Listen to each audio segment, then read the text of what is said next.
I think I'd like to just ask a few questions now about the Baha'i faith, actually, and perhaps if you can just tell the viewers a bit about Baha'u'llah. You mentioned Baha'u'llah as the founder of the Baha'i faith. Well, all the great religions have come from a person who taught the basic fundamental teachings.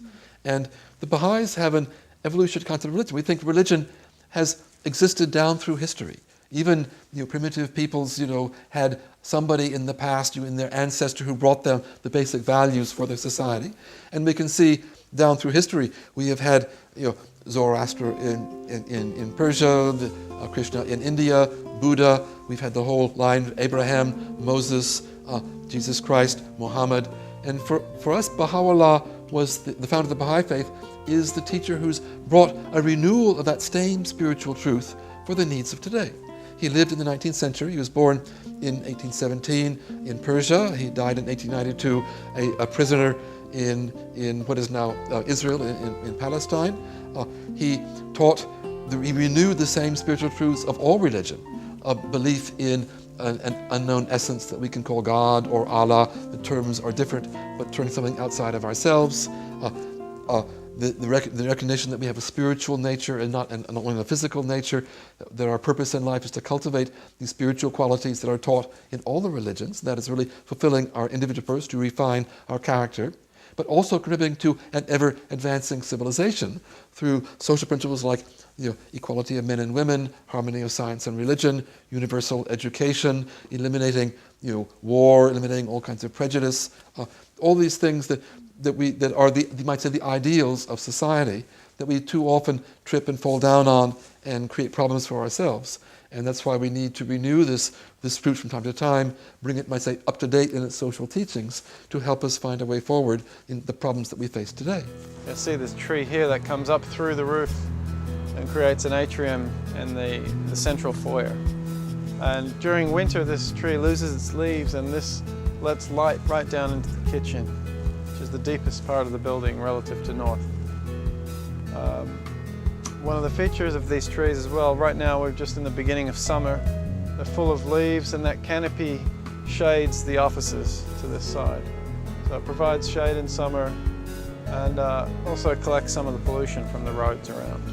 If you look at the principle of equality of men and women, I think you mentioned, that's something that maybe 200 years ago would have been very far from our sight. But nowadays we see that. Yeah, many of the things are now widely accepted as directions we should take. But when Baha'u'llah was teaching in the middle of the 19th century in Persia, this was not a very receptive environment for that, and the Baha'is were persecuted. They are still being persecuted today in Iran, unfortunately, because there is this problem always with religion coming and trying to renew society. Yeah, so when you became a Baha'i, you said you were raised in a Baha'i family, but I guess there may have been a point in which you chose the Baha'i faith for yourself.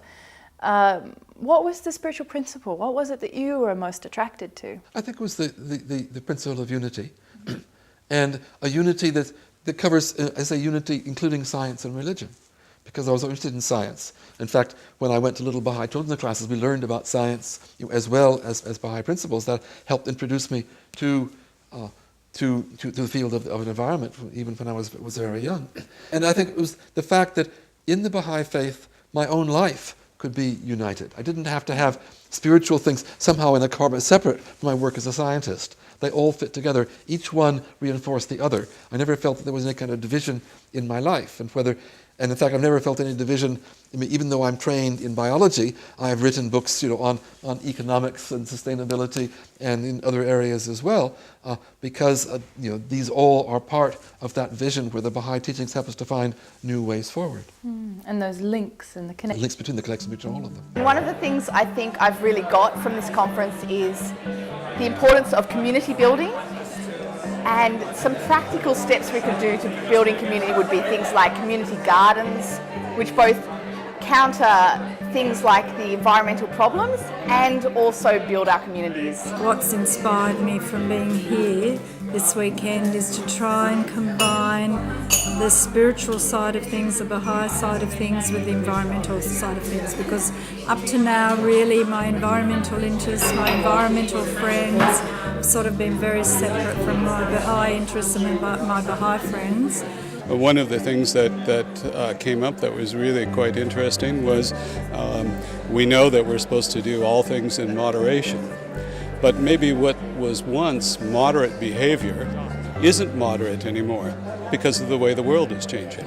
That maybe we have to really rethink what moderation means and start moving in a different direction personally and take that to heart. We are capturing the spirit of what has happened here through film, through the website, so people can say, I went to this fantastic conference and I learned these things, and you can go and you can see about it on the web, you can listen to it, you can watch it. So it's going to be a living thing on into the future, as our previous conferences have been. But it's also been exciting to find here the resources available in Australia, the young people studying environment, the people with experience. There's a whole network that's been created, and plans are going forward to take the ideas, the thoughts, the spiritual principles that have been discovered here and to apply them in the life of the community, to take them out and apply them to solving the problems in the various parts of Australia and even in the world as a whole. So the conference is only one step in the process.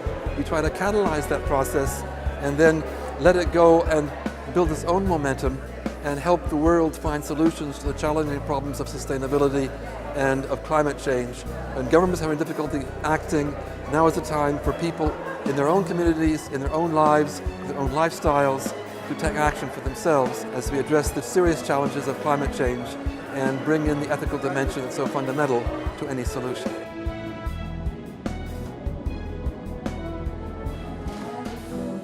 Yes.